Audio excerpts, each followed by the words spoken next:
함께 말씀을 증거하도록 하겠습니다. 오늘 말씀은 하나님과 평화를 누리자 하는 말씀입니다.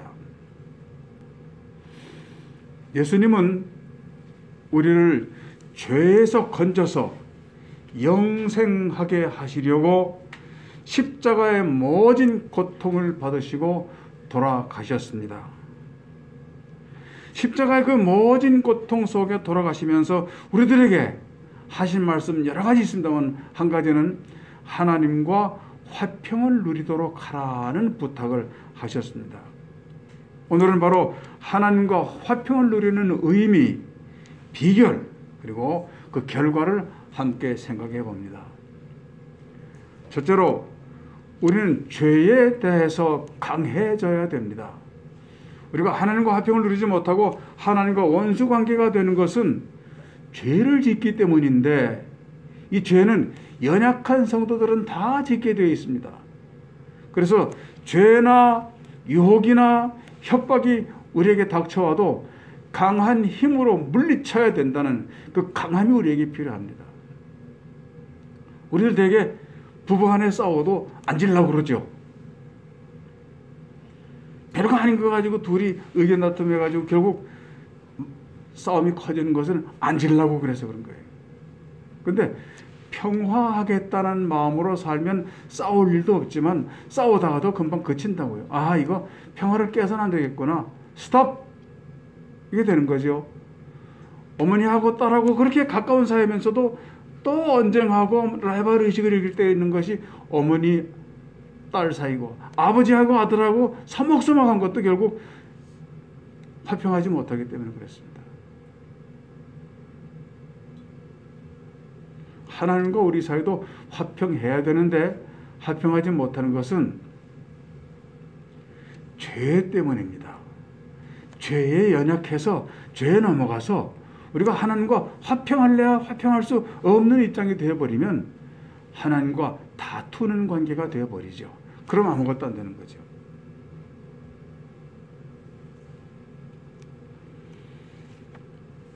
(1절) 말씀에 우리 주 예수 그리스도로 말미암아 하나님과 화평을 누리자라는 말씀으로 로마서 5장을 시작하고 있습니다만, 이 말씀의 뜻은 예수님께서 십자가의 고난을 몸소 겪으신 목적은 우리 죄인들로 하여금 하나님과 화평을 누리는 존재들을 되게 하려 하심이라 하는 뜻입니다. 우리는 원래 태어나기를 죄로 말미암아 하나님과 원수된 존재로 태어났습니다.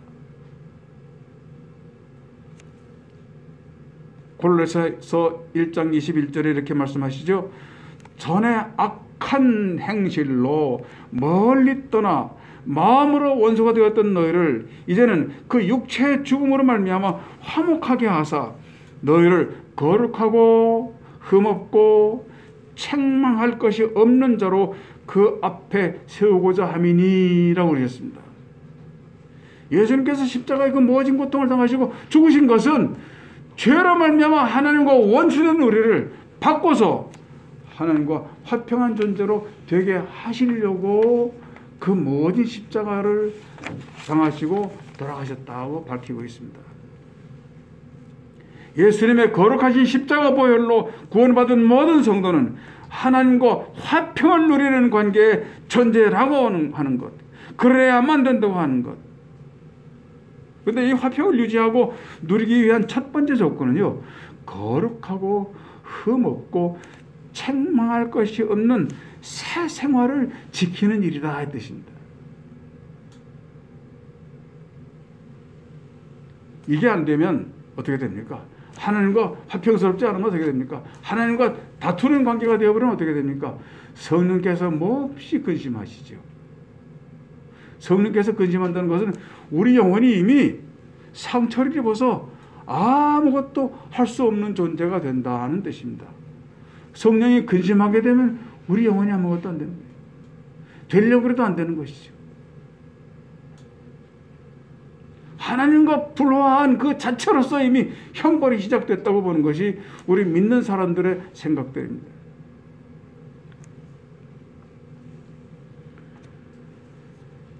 거룩하고 흠없고 책망할 것이 없는 사람 되기는 참으로 쉽지 않습니다.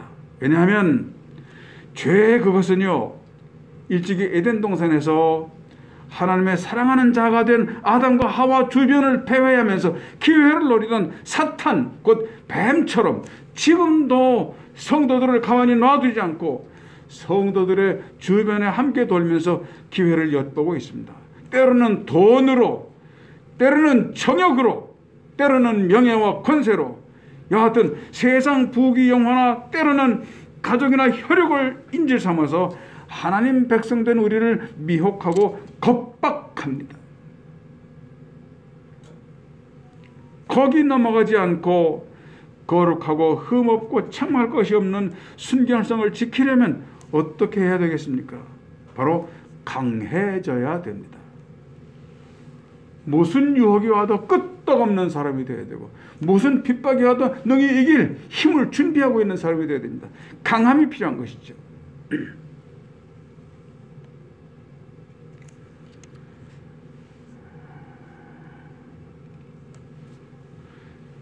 미혹을 받아서 거기 넘어가지 않고 거룩하고 흠없는 책망할 것이 없는 순결성을 지키려면 바로 강해야 됩니다. 죄에 대해서 강하고 유혹에 대해서 강해져야 됩니다. 무엇으로써 성도가 강해질 수 있겠습니까? 강해야 되는데 어떻게 해야 강해질 수 있습니까? 바로 말씀과 기도로 강해지는 것입니다. 강하다는 것은 힘세다는 말이 아니라 예수님 닮아서 거룩해진다는 뜻과도 마찬가지입니다. 성도는 말씀과 기도로 거룩해질 수 있는 존재인 것입니다. 영적으로 충만하고 영적으로 감각이 준비된 성도는 잘 느끼고 알 수 있지만 말씀과 기도가 얼마나 성도를 강하고 담대하게 만드는지 모릅니다.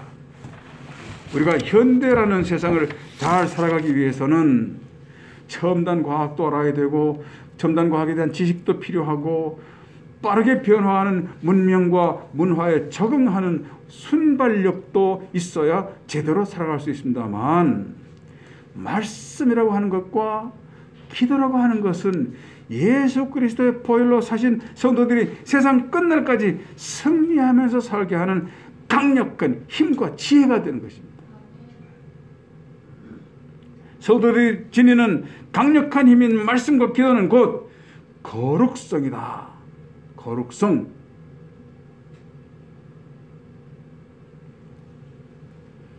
성도는 무엇으로 거룩해집니까? 예수 그리스도의 보혈로 씻어 정결케 된 거룩성을 훼손하지 않고 그 거룩성이 빛을 계속 발하게 하는 동력은 바로 말씀과 기도인 것을 모든 성도들은 항상 알고 갖추고 있어야 됩니다. 말씀과 기도로 준비되고 있어야 됩니다.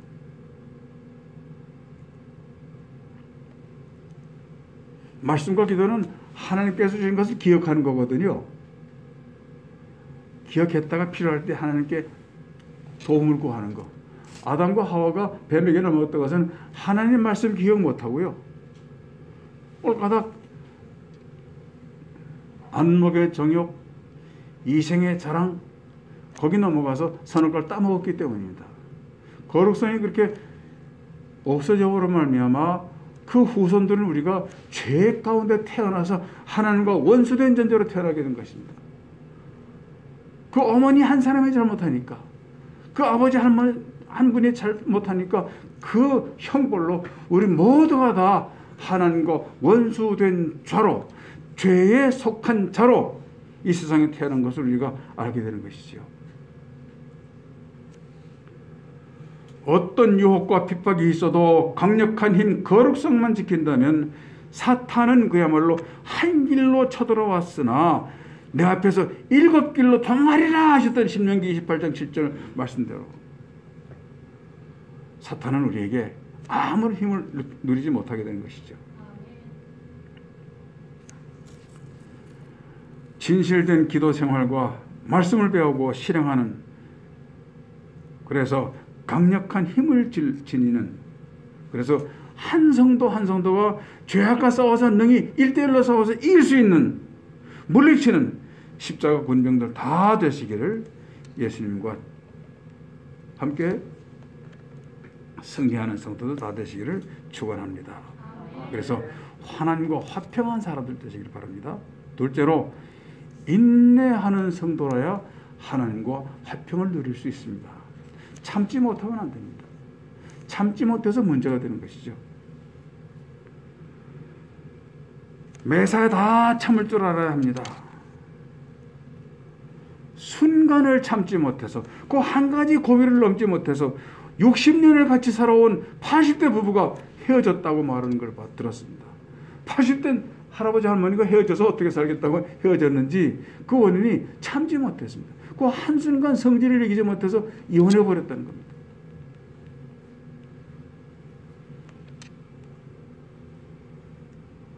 근데 우리에게 정말 중요한 것은 일반적인 인내, 참을성, 기다리는 것도 다 중요하지만 하나님과 화평을 누리는데 꼭 필요한 인내라는 게 있습니다. 아주 특별한 인내라고 하는 것이 있습니다. 성경 말씀에서 인내는 이렇게 영어 성경에 번역되고 있죠. endure, long, bear. 그렇게 성경에서는 그런 말로 되어 있어요. 영어 성경으로는. 우리나라 말로는 한마디 인내인데 상황과 의미에 따라서 사용하는 단어가 다 다르게 나오는 게 영어 성경이에요. 우리 오목선도 가끔 영어를 설명하시는데 그럴 수밖에 없는 거예요. 우리 성도들이 다 참아야 되는데 특별히 더 참아야 되는 거.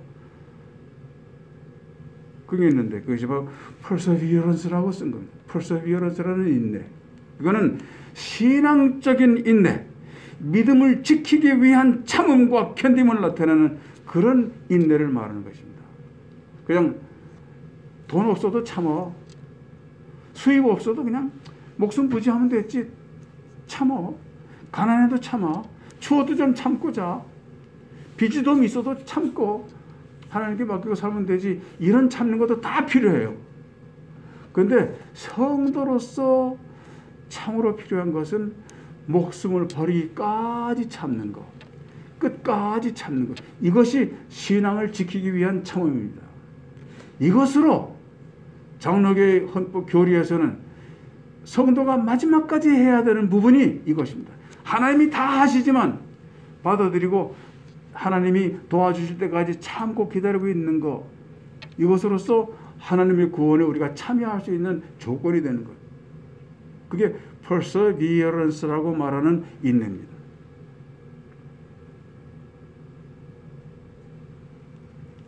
성도가 하나님이 이루어놓으신 구원의 전 과정을 따라서 그 족적을 따라서 하는 마지막 과정을 이루는 마지막 관문, 마지막 사명, 최후의 움직임을 설명하는 데 사용되는 단어가 바로 perseverance라고 부르는 인내입니다. 조금 더 견디는 것이 아니고 또 오래 참고 견디는 것에 그치지 않고 피 흘리기까지 순교하기까지 참는 인내. 이 인내를 성도들이 배우고 익혀야 됩니다. 그렇지 않으면 죄의 유혹에 넘어가서 금방 하나님과 원수되어 버립니다. 우리 대한민국 국민의 장점 중 하나가 우리가 초등학교 때부터 다 배우지 않습니까? 뭐죠? 은근과 끈기가 우리 한민족의 자랑거리다. 사실 은근과 끈기가 없었으면 대한민국 지금처럼 못 살죠. 터키에 가보니까 대한민국을 참 좋아하더라고요. 그 국민들이, 터키 국민들이. 왜 좋아하느냐 그러니까 그 모진 고통 속에 있다가 어떻게 지금 대한민국이 돼가지고 세계 10대 국가로 우뚝 섰는지 부럽다, 존경한다. 그래서 가는 곳마다 코리안이라고 물어보고 코리안이라고 그러면 환영한다 형제들이 이렇게 말하더라고요. 그렇게 된 도리가 다른 게 아닙니다. 국토가 넓은 것도 아니고 지하 자원이 많은 것도 아닌데 잘 살게 된 것은 바로 은근과 끈기라 그랬습니다.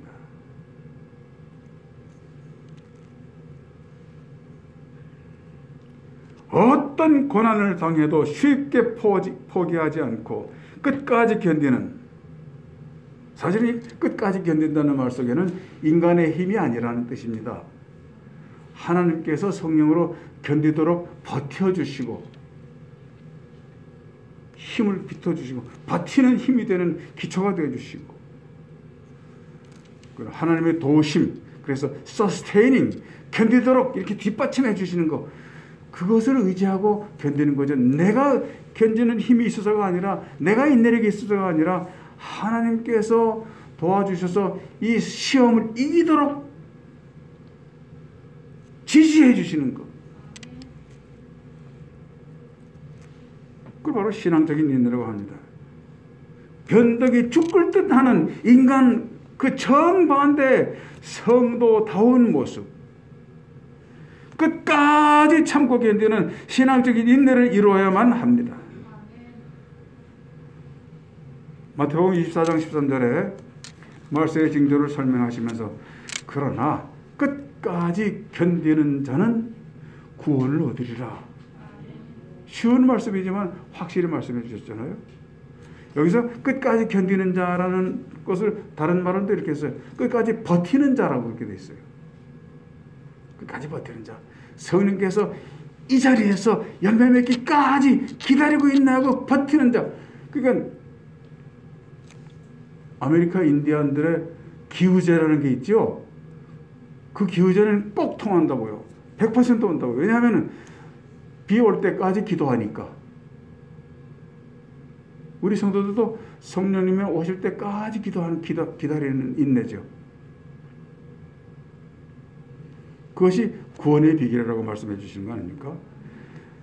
말세의 징조를 말씀하시면서 여러 가지 환란이 있고 거짓이 있고 신앙적인 힘듦과 시련이 있지만 그러나 끝까지 견디는 자는 구원을 얻으리라 하신 말씀 기억해야만 할 것입니다. 가장 아름답게 보이는 성도는 어떤 성도일까요? 한때 잘 나가고 한때 봉사하고 한때 믿음이 펄펄 끓고 한때 기도 많이 하는 사람으로 인정됐는데 어느 날 존재가 사라져버렸다, 이런 사람은 아니죠. 그냥 끝까지 견디는 거예요. 구원이 이를 때까지 견디는 거. 하나님 나라에 갈 때까지 변치 않는 하나님과의 교제, 성령님과의 교제, 성도들과의 교제, 교회 안에서의 직분 감당. 가장 아름다운 성도가 그 모습 아니겠습니까? 끝까지 주님 은혜에 배신하지 않고 성령님의 도우심을 기다려주는 성도. 그분들을 기다리는 것은 바로 하나님과 화평을 누리는 상급 축복될 줄로 믿습니다. 연단은 소망을 낳느니라고 그러셨잖아요. 우리 인내 현장에, 우리가 살아가면서 힘들어하는 현장에, 눈물을 흘릴 수밖에 없고 답답해할 수밖에 없는 우리 사는 현장에 하나님이 개입을 하시면, 그래서 소망을 불어넣어 주심으로써 끝까지 견딜 힘을 우리는 공급받을 수 있을 줄로 믿습니다. 세 번째로 하나님을 기쁘시게 하는 것이 성도의 도리입니다.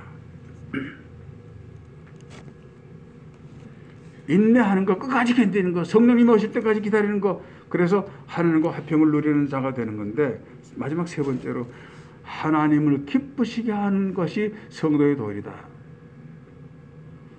하나님을 기쁘시게 하면 화평을 누리게 된다는 말씀이죠. 하나님과 화평을 누리는 비결의 마지막 권면은 하나님을 기쁘시게 하는 겁니다. 오늘 내가 한 가지 하나님 기쁘시게 해드려야지. 아침에 일어나서 묵상하면서 그렇게 생각합니다. 오늘은 성령님과 동행해야지.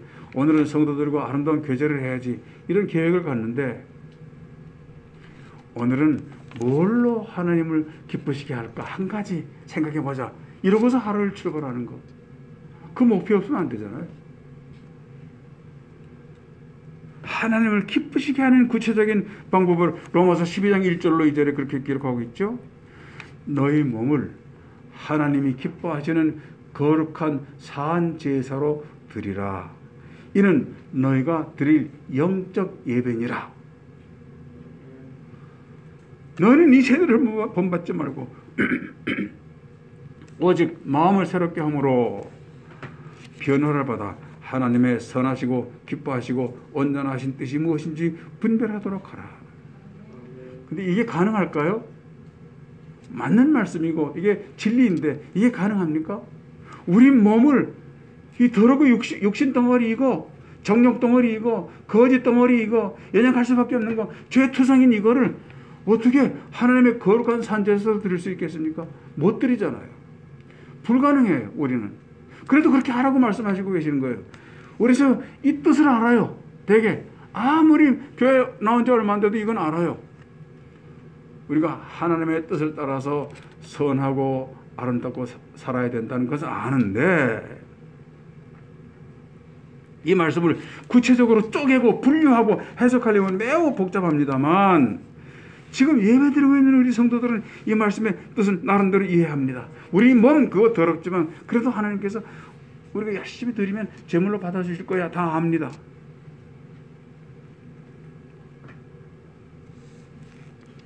신학 공부할 때가 기억납니다만 성경을 배우고 해석하는 게 이제 신학교 4년, 7년, 뭐 박사과정까지 가면 12년까지 가는데 복잡합니다. 그런데 성경을 배우고 어떤 성경 말씀을 해석하는데 그 구체적인 해답과 모델들을 구약에 기록되어진 인물들을 통해서 받아들이고 찾고 해석하는 겁니다. 그러니까 구약은 신약의 해설서고요. 신약은 구약의 결과입니다.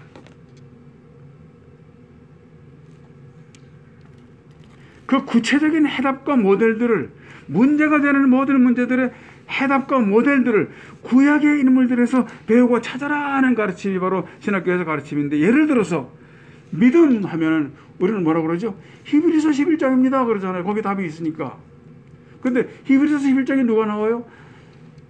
아브라함은 믿음으로 모세는 믿음으로 에녹은 뭐 이렇게 나오잖아요. 믿음으로 산 사람들의 이름을 속에 우리가 생각하는 의문점들이 다 해결되어 있다. 하나님과 화평하게 하는 방법 우리가 몰라요. 우리 몸을 거룩한 제물로 드리는 거 우리 불가능해요. 그런데 답이 나오는 거예요. 구약 속에서. 그러니까 구약의 광산에 가서 진주를 캐내라, 보석을 캐내라 그렇게 하는 가르침이 있는데 예를 들어서 하나님 그 표식이 어떻게 하죠? 다 있는데 특히 에녹을 생각해 보시자고요. 에녹 오래 산 사람이죠. 히브리서 11장에 그렇게 나와 있어요. 믿음은 바라는 것들의 실상이요 보이지 않는 것들의 증거니 선진들이 이로써 증거를 얻었느니라 이렇게 시작해가지고요. 그 믿음의 선진들 쭉 나오죠. 아브라함, 이삭, 야곱, 요셉, 모세 이렇게 쭉 나열하죠. 근데 구약에서 하나님을 기쁘시게 했던 인물을 찾아보면은 창세기 5장 24절에 에녹이 있습니다. 에녹이 이렇게 되어 있어요. 에녹이 하나님과 동행하더니 하나님이 그를 데려가심으로써 세상에 있지 아니하셨더라. 이상한 죽음이잖아요. 그죠? 하나님이 데려가시는데 이 세상에 없는 거예요. 시체는 안 남았어요. 그러니까 안 죽고 하나님께 직접 갔다는 뜻이에요. 뭐 했더니 하나님과 동행하더니 영어 성경에는 walked with God 했어요. 하나님과 같이 걸어갔다 이렇게 됐어요. 재밌죠? 하나님과 같이 걸어갔을 뿐이에요. 근데 하나님이 그를 사랑하심으로 죽음을 보지 않고 죽음이 얼마나 두려운 겁니까? 비행기 타고 갈 때 우두둑 하면 떨어져 죽을까 봐 겁나고요. 아프고요.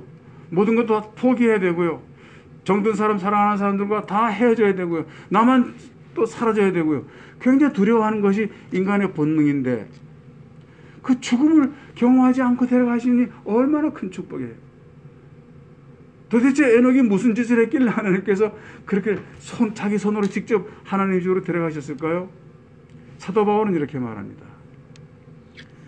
에녹은 사람들에게 하나님을 기쁘시게 하는 증거를 가졌느니라. 와.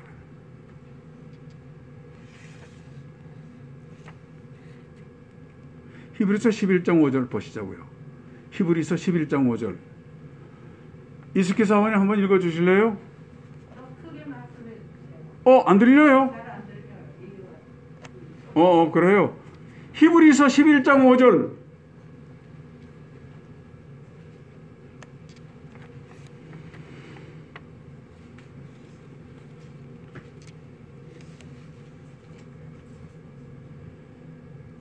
믿음으로 애도온 후를 보지 않고 옮기었으니 하나님이 저를 옮기심으로 다시 보이지 아니하니라.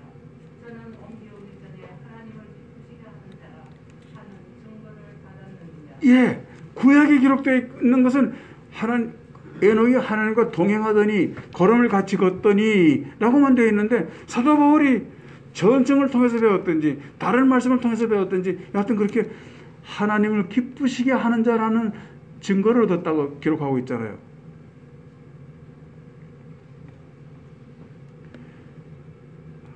직접 하나님이 자기 손으로 안아서 아버지 집으로 데려가신 최고의 사랑과 대접을 베푸신 거. 왜 그랬어요? 동행했다. Walked with God. 하나님과 같이 걸어갔다. 이게 무슨 말이에요? 걸음걸이 뜻하는 게 아니잖아요. 동행했다 하는 것은 아주 쉬운 말이 있지만 깊은 뜻이 있습니다. 그러니까 하나님을 기쁘시게 하는 핵심적인 코어가 있는데, 바로 성실하게 하나님과 보조를 맞춰가는 삶을 살았다는 것입니다. 하나님보다 앞서지도 않고 하나님보다 뒤처지지도 않고 항상 하나님이 뜻을 살피면서 같이 걸었다. 보조를 맞췄다. 하나님의 뜻이 내 뜻이 하나님 뜻으로 살았다. 이거 쉬운 것 같지만 굉장히 어려운 거잖아요. 인류 중에서 그렇게 산 사람이 에녹밖에 기록이 안 되어 있으니까 하나님이 얼마나 기쁜지 그를 데려가셔서 모범으로 삼으신 거예요. 하나님을 기쁘시게 한 자의 최후의 모습이 이런 것이다. 하나님과 보조 맞추기가 쉬운 일이 아니죠. 하나님과 보조 맞추려면 하나님 뜻 알아야 되잖아요. 근데 뭐 체질적으로 하나님 뜻과 말씀에 순종하는 체질이어야 돼요. 싸우기 좋아하고 거절하기 좋아하고 그런 데죠. 이스라엘 사람들은요 좀 저수스러운 면이 있는데 하나님께 특별한 하나님 백성으로 선택됐잖아요. 근데 어떤 사람이에요? 하나님과 싸우는 자들이 됐어요. 마사, 무리바 있잖아요. 신명기에 나오잖아요. 광야를 걸어갈 때 물 때문에 목말라! 모세 이 친구 어디 갔어 이거? 백성들을 들여다 끌어놓고 이거 목말라 죽겠어!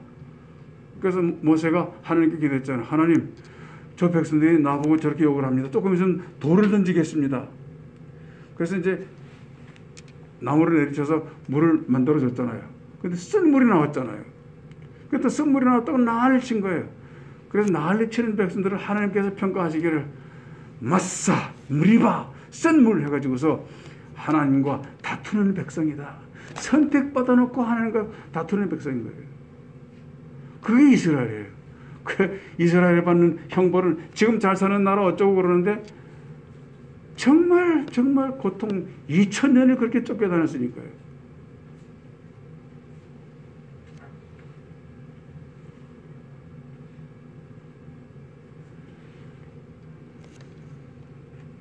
하나님 때문에 사는 것, 하나님과 함께 사는 것, 매사에 하나님 뜻을 살피면서 결점과 결함이 많은 개인 인간 에녹의 약점이 하나님 앞에 돌틀지도 않도록 항상 하나님 발걸음을 따라가는 것, 조심하는 나날들, 그게 에녹의 인생이었습니다. 그게 하나님이 그토록 에녹을 사랑하시고 아끼도록 만든, 하나님을 최고로 감동하게 만든 모범적인 삶이었죠. 앞서지도 않고 뒤처지지도 않고 발걸음을 따라 사는 것. 오직 하나님만 바라보는 기적 같은 인간 승리를 에녹이 설명해 주고 있습니다. 그러니까 화평할 수밖에 없죠. 결론입니다. 지금 우리는 하나님과 화평한 삶을 살고 계신가? 하나님과 이렇게 반역되고 원수되고 척지는 그런 삶을 살고 있는가? 스스로 살펴봐야 되겠습니다. 우리 가운데 하나님을 기쁘시게 한다는 증거를 남긴 에녹처럼 하나님이 어느 날 데려가심으로 이 땅에 있지 아니하는 그 신비스러운 성도가 우리 주찬원교회 성도 중에서 탄생할 수 있기를 예수님 이름으로 축원합니다. 기도합니다. 하나님, 저희들은 죄로 말미암아 하나님과 원수였습니다. 욕심과 정욕으로 아버지 집을 떠나 멀리 나가 탕자 생활을 했던 죄인이었습니다. 우리들을 위해서 불쌍히 여기셔서 다시 하나님께 화목시키려고, 화평케 하시려고 예수님이 십자가상의 고통을 다 당하셨습니다. 우리를 하나님의 백성으로 불러주셨는데 마치 이스라엘 백성들처럼 마사나 무리바처럼 쓴물되고 하나님과 다투는 사람으로 살지 않는지 돌아보게 하심을 감사합니다. 어떻게 하든지 에녹 닮아서 하나님을 기쁘시게 하는 자들로 소문나고 증거되도록 주 찬양교회 성도들을 일일이 보살피고 채워주시고 이끌어 주시옵소서. 우리 주 예수 그리스도의 이름으로 감사하며 기도하옵나이다. 아멘.